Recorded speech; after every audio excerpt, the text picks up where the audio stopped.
Well, I think it's evening for you, isn't it, Paula? It is. It's definitely evening here. It's all dark.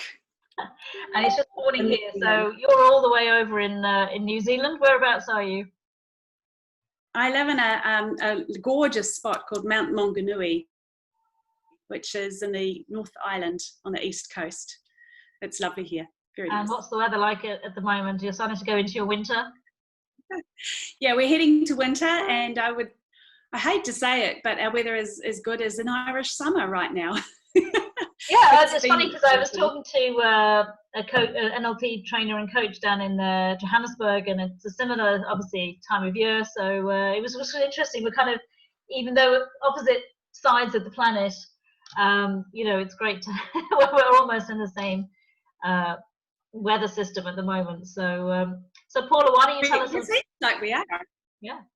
So Paula, tell us a little bit about yourself and what you do, and maybe what we're going to talk about today. So, well, I've had most of my life in New Zealand, and I was a pharmacist. I wanted to be a pharmacist since I was at high school. So that was what I needed to do for that. I worked around some pharmacies, and then I ended up buying my own in a town called Whakatane. And then we created another pharmacy. So I had 2 shops down in Whakatane. Then I decided that I had family as well, and it was a great career to have.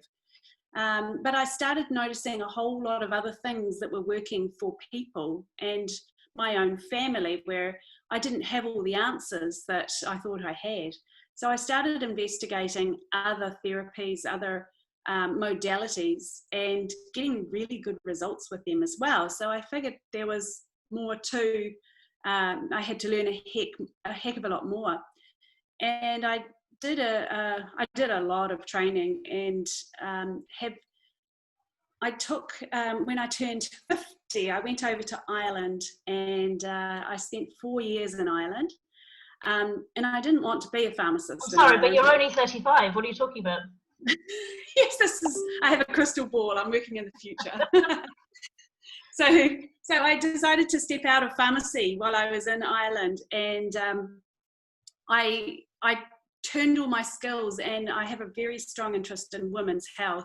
So I was coaching women's health at the mind-body level, taking into account emotions, not just physical symptoms. And there's a lot that underlies a disease. There's a lot going on in our bodies that it shows up as an illness or as a pain, but often there's more to it than we sort of know to look for. And then with this situation we're all in, I made a very quick decision to come back to New Zealand, and I was going to go back into pharmacy, but because I'd been out of pharmacy for 4 years, I had to re-register. I'm currently non-practicing, and I had to re-register. I had to get a job that gave me 3 months supervision. And of course, there's a lot of people laid off at the moment. So I'm not a pharmacist still, and I'm quite happy. I'm still coaching. I'd rather coach. Yeah. Very good. So you have a real interest in really looking at both conventional as in sort of, mainstream medicine and things on the periphery as well, and sort of complementary and alternative routes. Yeah. So in terms of the situation, I mean, it was quite interesting. You were telling me before we started recording that you were actually in the air on the way back to New Zealand when New Zealand went into lockdown. So you literally left Ireland, and in the air, Ireland locked down, New Zealand locked down, and you were there in a plane, and landed to a country that had just gone into lockdown. What was that like? Well, it was crazy. We airport to where I was going to be. Just lost you there for a second. I know the connection's not great, so I hope people will just bear with us. Sorry. Okay, you said it was crazy.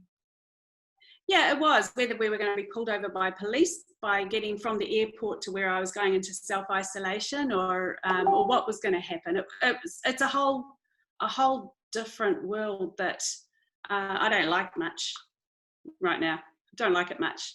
Yeah. There's a lot of freedoms that, we took it for granted, but I think we should be able to still take them for granted. But that might be a whole different conversation. Yeah. Well, you never know. We could get taken down. We could be banned on Facebook, and then of course we'll go viral. Imagine if we That's were the best way to go out, isn't it? Say something really that's not kind of in the mainstream. I think you might have an app open or something. I can hear a lot of pinging. I don't know if you've got something open. Is well, might help to just speed up your internet too. I've got it. I'll turn it off. There you go. How does that? Yeah, right. All right, try that. Might help with the speed too. Okay, so I've been following, a lot of your posts on Facebook, and I mean, we have met, haven't we? I'm sure we met. Was it one of the conferences, or we haven't actually met? No, I was helping out with a training, and you were in a room in the same hotel, but we never actually met. Oh, okay. We got close. We got this close. I honestly believe that. Obviously, I've just seen your face so much on Facebook and your videos. I just kind of assumed we had met. Then it's one of those things where you see someone, you go, "Yeah, I know that person." So, but we've talked as well. That we've had emails back and forth, and I know you know what I do, and kind of vice versa. So, I was really interested because I think, at the beginning, no one knew what was going on, and obviously everybody kind of went into massive fear, and you're one of the first people who was saying, look guys, there's kind of, let's just take a step back and let's just kind of take a better look at this.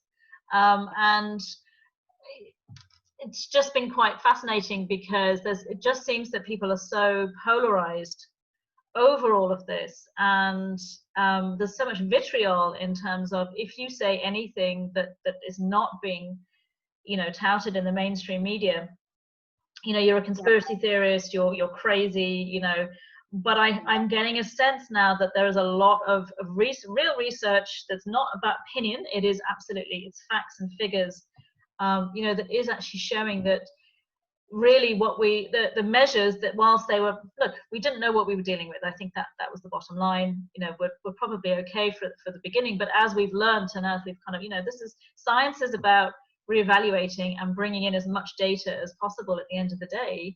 It's really interesting. I sent you the link. I haven't watched it all yet, but the Tony Robbins interview with the panel of 7 experts.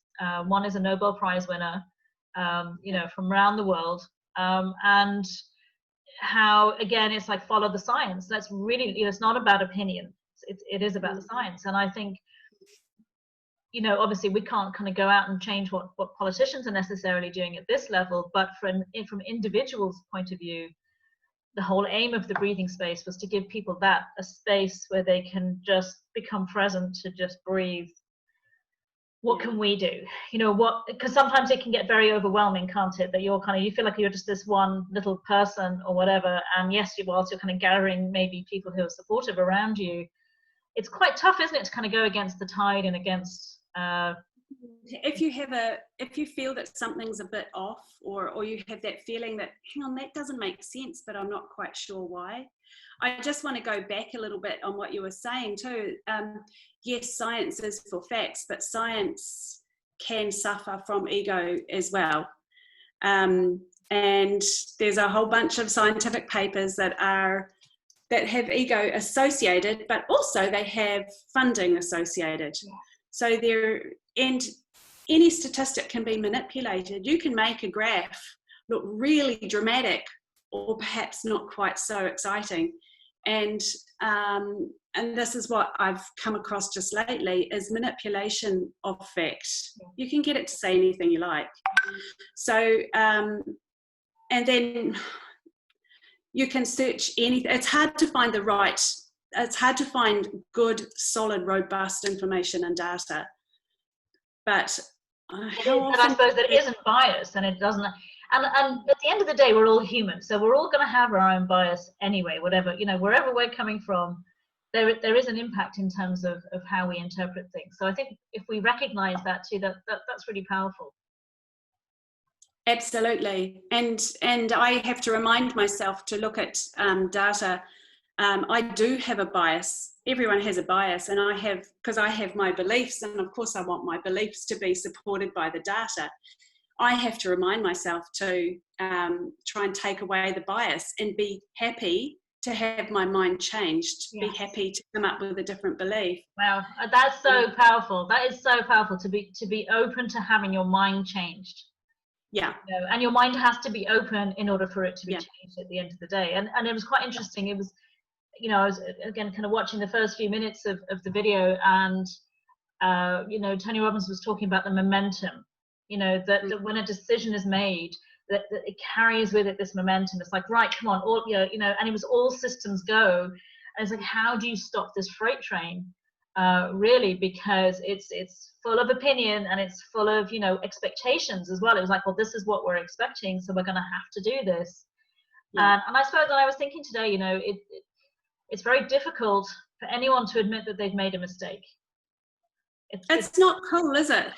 Not cool. You know, and then of course there's that, well, how, you know, you're supposed to be leading us, you're supposed to be protecting us, and if you've made a mistake, what comeback is there? And there's that, and then we have a different set of fear. So it's like, no, let's not actually kind of really reveal that maybe we've made a mistake. And I think being able to go, okay guys, this is what we were told at the beginning, this is what we were expecting, we haven't had the numbers, we now know the profile, we now know, you know, the risk involved, and if you're over 65, you know, and if you have underlying health conditions, we absolutely know that there is a much bigger risk for those people. So they are the ones that absolutely need all of the care. They need facilities to be able to cocoon, they need to be able to be safe, while the rest of us gets on, gets out, gets the economies running, gets our mental health back, you know, we get our businesses up and running. You know, big companies have not really suffered, but the small, you know, little enterprises and the cafes and everything else have been decimated. And that, you know, there's not, there are side effects of the lockdown that are going to be far reaching for a very long time.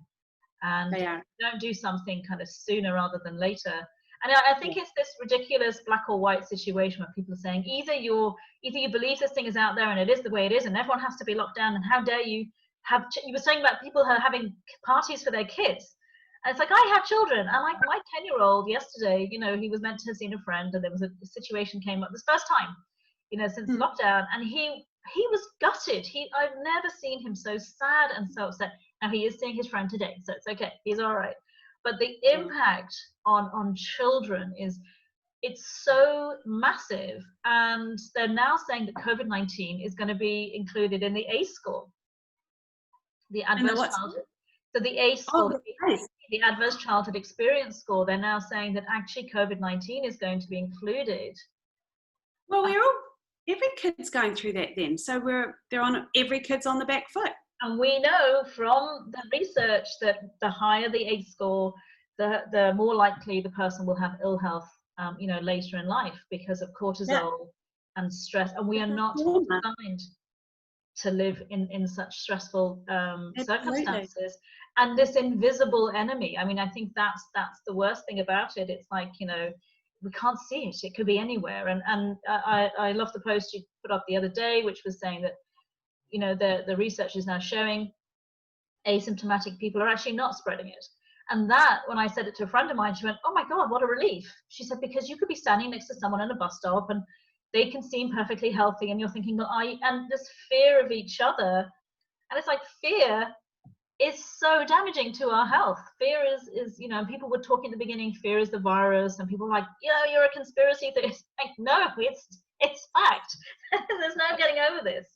So what have you been recommending? So people who've been contacting you and wanting to really, you know, again, it's that thing of, okay, we've got this crazy situation around us, but let's just bring it back to what are we in control of? What can each individual person do themselves to be able to really boost their immune system, look after themselves, and you know, there's all the pillars of health. You know, get enough sleep, make sure you get the 8 hours sleep, make sure you eat food that's worth eating, eat the rainbow on your plate. Oh, just frozen again. Fried, easy foods, but so nutrition like granddad would have eaten, kind of thing. There's internet unstable. There's get good internet. Yeah, it's not the best connection, so we're just going to have to do the best. You know, you're the other side of the world. This is incredible, though. So the fact that it's not too bad, really. I highly recommend that you get outside. I'm always on about our natural wiring for nature. It's called biophilia, and it's natural for us to want to be around grass, around rivers, around trees. And so wriggle your toes in the ground. And as you do, I would suggest grounding. So grounding exercises are really great because they pull your head out of the clouds. When you're anxious, you're like up here, tizzing around. As soon as you can ground yourself, you bring your thoughts and your energy back into the ground and earth. And that can pull you down and make you feel so much more calmer. So grounding is really good. And it's free. But, you know, one of the things I really love to remind people of is it's like we're in a bit of a horror story at the moment, and we have managed to run through the movie, the horror movie. We're running through the movie and we have stopped in the middle of the horror scene. We have forgotten that most movies carry on and it's all resolved at the end. So people who go, oh my God, I'm going to get sick, I'm going to get the virus, are stopping with maybe a picture of themselves in bed feeling horrible or coughing out a piece of their lung or something like that, remembering a time when they were really, really super sick with a previous flu which we've all had, or a cold which we've all had.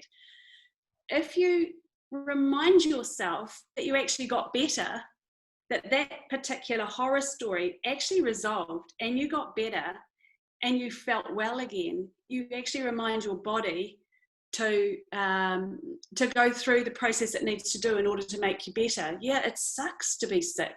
Yeah, no. But it's actually, I liken being sick to an update on your phone.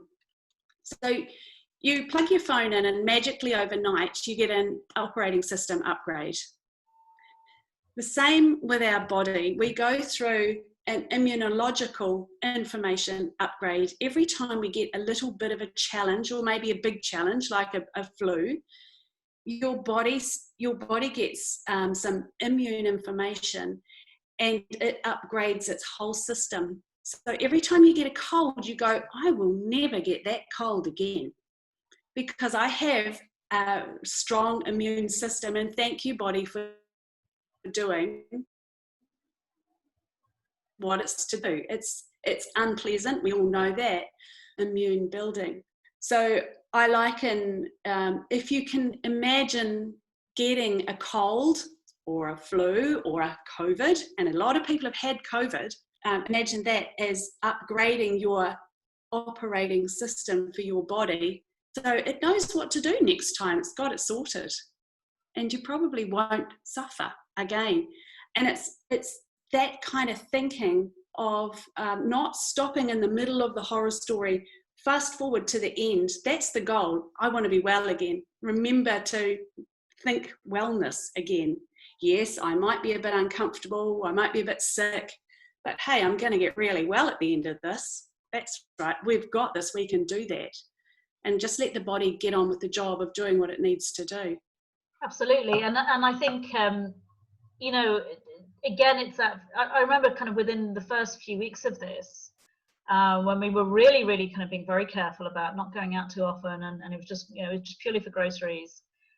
My body started to feel something was wrong. Even though I wasn't unwell, I didn't have any symptoms, no temperature or anything else. Kind of lost you there, Paula. Are you there? I started to just, and I'm very lucky.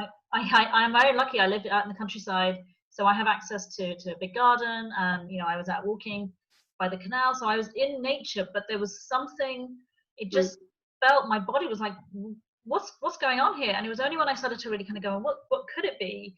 And I realized I wasn't exposing myself on a daily basis to the germs and the viruses that we are exposed to when we meet people and we're in public places and we're not sanitizing our hands and everything else. And I felt as if my body was like, really was missing it. It was like going to the gym and then suddenly you don't go to the gym and you miss that workout. You miss that. Actually, you need something, the resistance, you need something to push against, because when you're kind of Rush against. yeah, when you take that away, you are actually taking away the very thing that helps you to become stronger. And I'm not advocating that everyone just goes out and doors are open and end of story and let's just kill everyone who's over, who's vulnerable. Let me just make this clear. But, and it's really weird, as you were talking there, I got this real it's almost like, if you look generationally, what's been going on for a while is we have helicopter parenting when kids are small. And parents hover over the child, and it's like, don't let them hurt themselves. Don't let them climb a tree. Oh my God, what? And it's like, well, how do you learn? How do you learn how to take care of yourself if you're always being hovered over? Then as kids become teenagers, you have the lawnmower parenting. Let's just clear everything out of the path so those teens and young people never have to struggle. Like, why should they struggle? And now it's almost like, well, now if you're elderly, let's cocoon them and let's make sure that nothing can go near them. But we have to take the step back and go, okay, what happens though? What happens when a helicopter parenting goes into teenagers? That child has gone into teenagers. They don't know how to cope with things. They don't know how to cope. When you've had a lawnmower parent and you're a teenager, and then you go into university, you go into a job, and you don't like what's happening, no one can come along and start you don't learn those skills, you don't have that.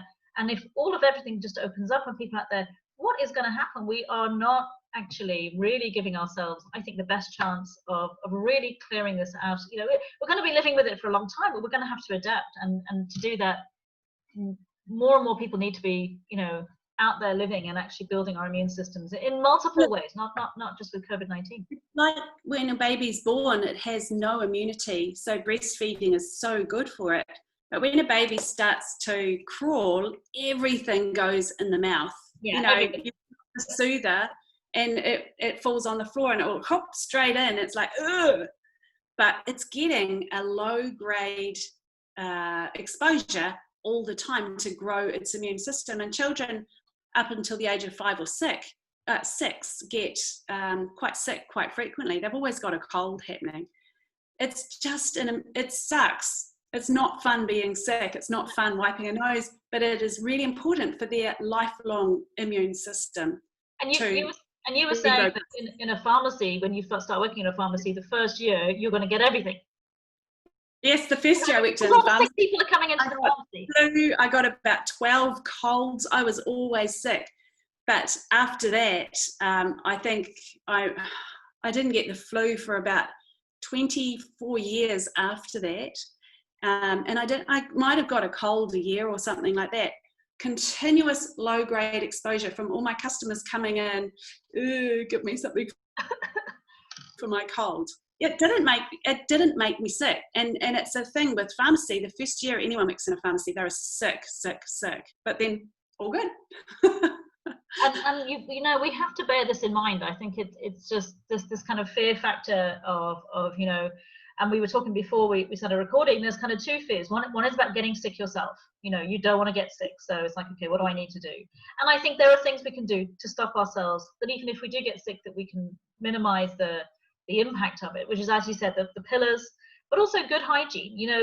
It makes sense to wash your hands. I mean, it's something that I've always wondered, why there are a lot of people out there who quite happily go to the loo and walk straight past the sink and out the door, and then you're looking at that door going, they didn't, and it's like, well, how many other people did that? And we know that hygiene like that, running water, things like that is good. It's really, really effective. It's extremely effective. So that there's that thing of, okay, protecting ourselves. But I think one of the biggest fear things, and I think it's really manipulative, is you could kill somebody else. That you could be asymptomatic, you could be carrying it, you don't even know, you're going to pass it on to someone who's vulnerable. And that to me is I was also like, look, okay, if I get it, fine, but I don't want to pass it on to somebody else. And again, you just have to practice kind of, just some common sense seems to be. Absolutely. I see that as complete manipulation. That is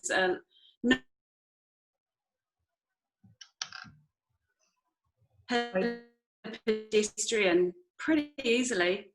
Sorry, we lost you there. Sorry, you were saying about it was manipulation. Yeah, you were saying. manipulation. It's like, do you drive a car, or would you rather walk because you might kill someone because you're driving a car?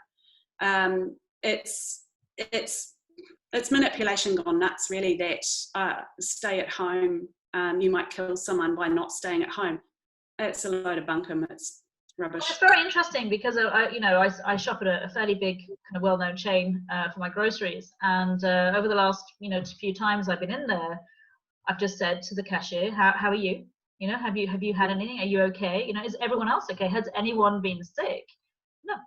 So there's this weird discrepancy between, yeah, okay, so you can have someone who's there, and okay, they've got the shields up and they're closing down, and so it's like, okay, let's apply the same principles and get other things moving, because poverty is not a joke. Poverty, sickness is not a joke. Poverty is not a joke either, and mental health is not a joke. And the people who were struggling before this lockdown are really struggling now. And it's quite an interesting thing for me personally, because I was worried before all of this happened about the mental health services, particularly for young people, that I read an article, that they were overloaded, understaffed, massive waiting lists in some areas. A child who could potentially be suicidal was put on a waiting list that could be 4 years. And you just think that, but this is A&E in terms of mental health. Like, you need to be in the ER. This is not something that can wait, because it can happen in an instant. So now we've got all of this pressure coming in on top of those people. And what's quite interesting is now mental health is seen as everyone is struggling. So in a way, I think it's going to really shift people's perception of mental health and what can you do. That's true. Yeah, everyone's getting a go at it, aren't they? Of mental discomfort. Absolutely. And even cognitive dissonance, this thing of, you have this sense of something and something's not fitting right, and you're like, what's going on? And that is something that really can cause a lot of stress for people, because it's like, well, what do you believe? If we're constantly just looking for evidence that we're right at the beginning, we're not open to having our minds changed.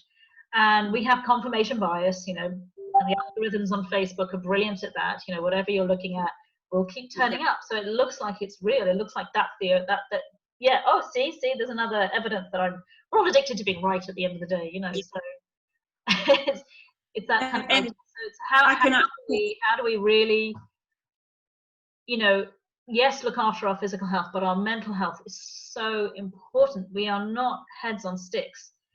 We are mind-body systems, and mind-body emotion systems, and emotion is crucial. I've got a little trick that I really like for people, and it is it's a physical trick that you do. If you're feeling really low, really down, you just raise your chin and raise your eyes, and the voice you're talking to yourself changes. Your view changes from that, which are down. If you're down in the dumps, you often are like this. Raise it up, see what you can see. Notice how your voice actually changes, that you talk to yourself with. It goes from, oh, this is a terrible day, to, oh, it's not so bad actually. It actually changes tone, it changes what it says. You can feel the heavy feelings slide down to your feet.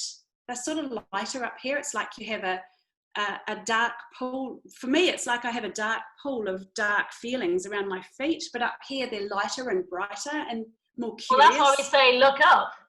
Look up. There's songs about it. So yeah, so when Mum used to go, come on, chin up, and it was like, Mum's actually right. Yeah. So if you are feeling down, raise your chin. Absolutely. Our bodies are incredible at actually dictating how we feel. And I know there's research which was showing that if you smile, you release serotonin. Yeah, do that. So I would say, fake it till you make it. Because you might feel like an idiot for smiling at the beginning. But before, my mum's, I hope she's watching this, but she's hilarious in terms of, she sometimes just has a laughter clinic. And that's just for herself and my dad, and if anyone happens to be staying in the house, and It's not kind of straight, not difficult to see where I get my kind of approach to life from. And she just says, just start laughing. It doesn't have to be at anything. Just start laughing. And it's amazing because, you know, laughter and smiling release the neurotransmitters in the body that boost your immune system, you know, and you know, frowning and, you know, looking down and that kind of, you know, bent over, and you're stopping your diaphragm from working properly. I mean, so much is going on with our bodies. It's incredible. Yeah, we're more than our heads, aren't we? Way I think more. we forget. Yeah, so I love that. I love that. So of course I would, if it's a sunny day, get outside in the sunshine, because vitamin D is huge. And I know living in Ireland, the sun wasn't so reliable, but at the health shop you can get vitamin D3 you can get it in a spray form. A squirt of that a day will help. It's all about lots of little things helping that you can do for yourself. So vitamin D, it's best if it comes from the sunshine on your skin. Well, the sun is shining today, so that's this is kind of, you know, great news, because we've had a bit of a horrible few days. Yeah, absolutely. And in fact, it was Trinity University that did one of the, you know, released one of the early papers about vitamin D and COVID-19, and they were showing, you know, the relationship between people who are immune asymptomatic, having a very you know, a really good level of vitamin D in their bodies, and those who were really suffering, having a very low level of vitamin D. Did they?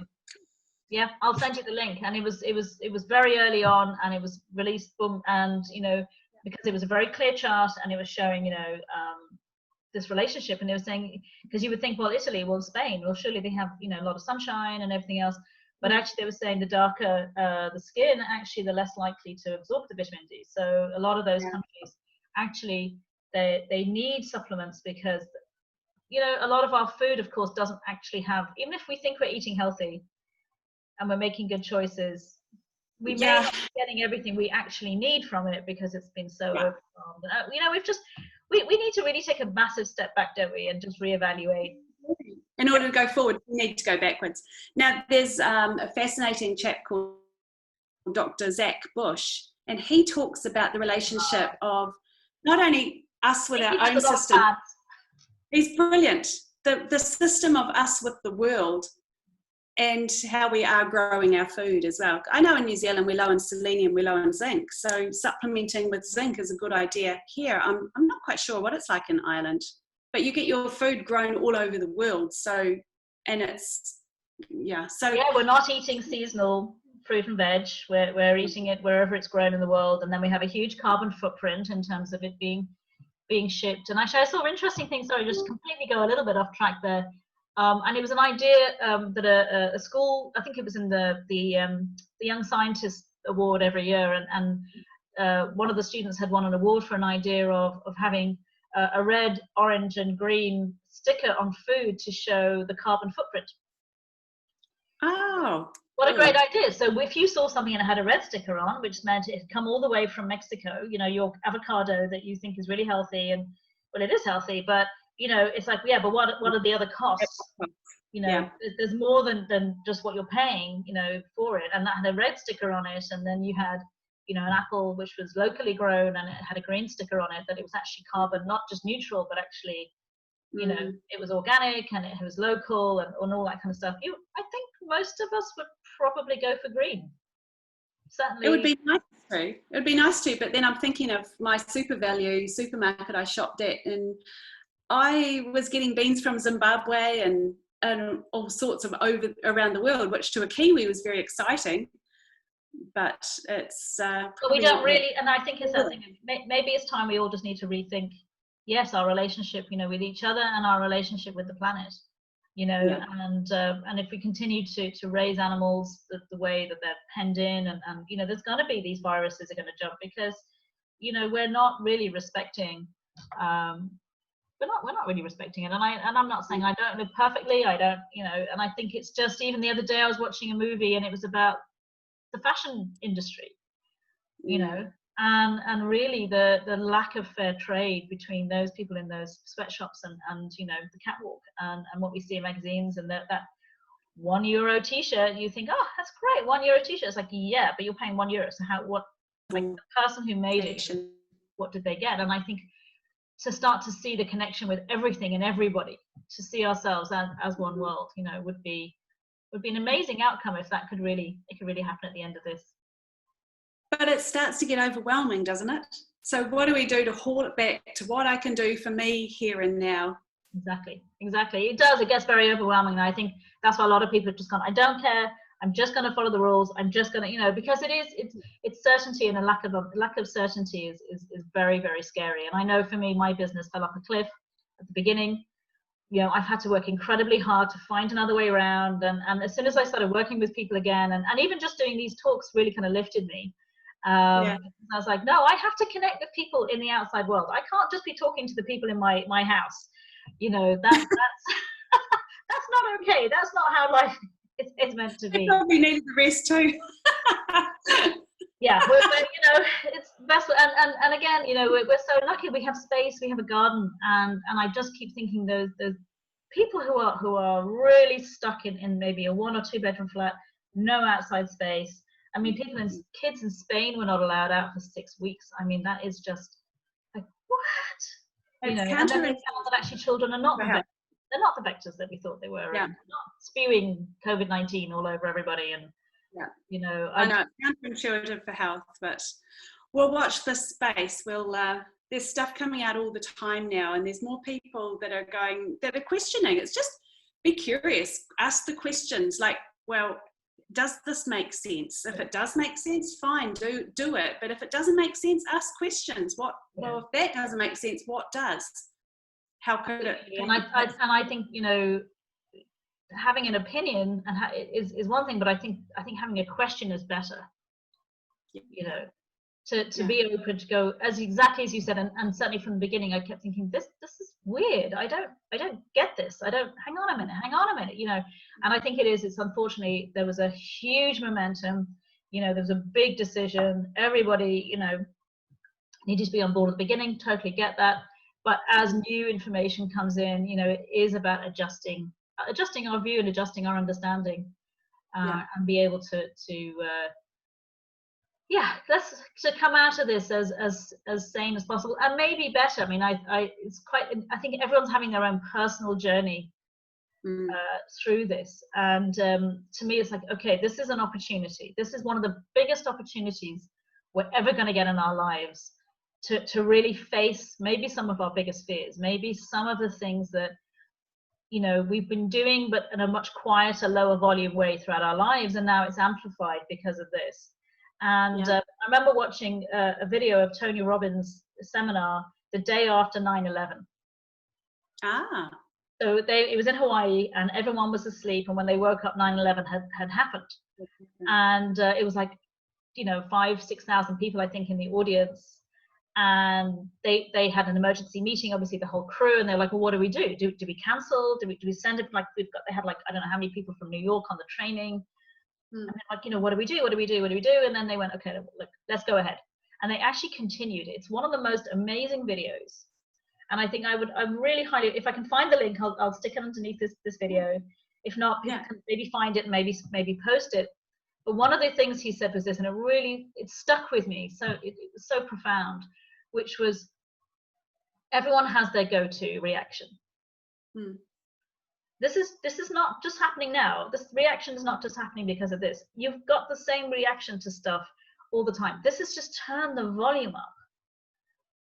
You know, so if your go-to reaction is fear, you're in massive fear now because it's really been ramped up. If your go-to reaction is anger and vitriol, guess what? It's been massively turned up. Now you're really angry and you're really self-righteous. You know, if your go-to is sadness and feeling depressed, guess what? It's going to be turned up. You know, if your attitude is who's to blame? Well, someone's to blame. That's what you're doing. You know, so the question is, what's your go-to? Notice it and realize that this is not the first time you've had this reaction. This is a pattern. And I know, you know, NLP and you know, in NLP, it's always, what is the pattern? Look, if you can find your destructive pattern in life, you can find something that keeps playing out over and over again, you're halfway there, because then you can go, okay, nothing's going to change until I can identify that pattern and go back and find out, okay, what is this really about? We would have set it up at a time when that's all we knew, that was the best we could do at the time. And as time has gone on, that pattern's just played out and it's just reconfirmed things. But now it's so big, I don't think anyone can escape from their pattern. And I definitely saw my own pattern come up in a really big way, which I was so afraid of what people thought of me. And that I was wrong. Like I was like, it was always open, like, well, I could be wrong, I could be wrong, I could be wrong. And I was always afraid of that. And what's been really interesting, especially reading your posts, and I was really, really inspired by something you said, which was, you can have a lot of, more people will be negative and will voice their opposition to you. The shouty one. The shouty, yeah. But you actually got a much bigger percentage of people who are quietly supporting you. I just thought, I love that, and it had a big impact on me, I have to say. So thank you for sharing that story. And I think I did give you a thumbs up, or I don't know. But from that on, I was like, yeah, it's really important for me to support what you're saying if I agree with it, and if I don't say anything, because there's no point in being angry. And it's just like, well, it's not that I think you're wrong, or I think I'm right. I'm like, I don't know. I don't know, and it's okay to not know. I think it's being in that kind of. It's okay to not know. We don't have to have all the answers, but I think having good questions would be. And I think not knowing was my go-to pattern. I would sit on a fence and gather splinters forever. Yeah. And it's fine. I think I might have busted that pattern out, because now I really do know, and I'm prepared to stand up and say something about it. So I'm really pleased to actually let that pattern go. Yeah, because you could have seen over your past how that would have held you back and held you from really sharing. Absolutely. Absolutely. It's really important for other people to hear, if they're open to it, and if they're not, that's okay too. It's okay. It's not about whatever. Right. Absolutely, it's about how can we have as much information and make as many informed decisions ourselves and have responsibility. Don't forget that, we can have the informed decision, but there's certainly a feeling in your heart and your gut about, no, this feels right, or got that funny feeling about it. I don't think. Oh, absolutely. Right. When I say informed, I don't just mean head. Okay. No. Yeah. It is about having that alignment. And I think if you're out of alignment, it is to go, okay, well, where else can I look for information to make sense of this? Because absolutely. And then it sort of goes conk, and you feel that's it. I'm online. My mind does that. It's a no-brainer now. Paula, I know what time is it over there now? It's 10 to 11 over this side of the world. Oh, it's only 10 to 10. Oh, okay, so it's not quite your bedtime yet. No worries. Time for a cup of tea. Heading towards it. Paula, it's been an absolute pleasure to chat to you, and I look forward to seeing many more of your inspirational posts and really constant questioning, really, and just being open to what's really going on. And let's just everyone, if something doesn't feel right, just ask questions. And I think being shouted at for asking questions is suspicious to me. Oh no, it's a badge of honor now. It's like, well, I think I've decided this is my badge of honor, my hair. So I have not been to the hairdressers obviously since the beginning. And I'm going on Friday. I was looking at the video of the first one I did, and it was completely dark. And as time has gone on, I have my badge of honor coming through. My badger of honor. I've got a halo. Well, actually, it does look like a halo, so that's pretty cool. It's the light. It's good lighting. Friday. We're going to put your links underneath this video, so if people want to know more, maybe get in touch with you, see what you're talking about. They can get in touch with you directly. They can follow you. Thank you. Thank you so much. It's been an absolute pleasure to chat to you this morning. All right. Good night. You stay well. Yeah, you stay well. You go strong and go hearty. Yeah, that's it.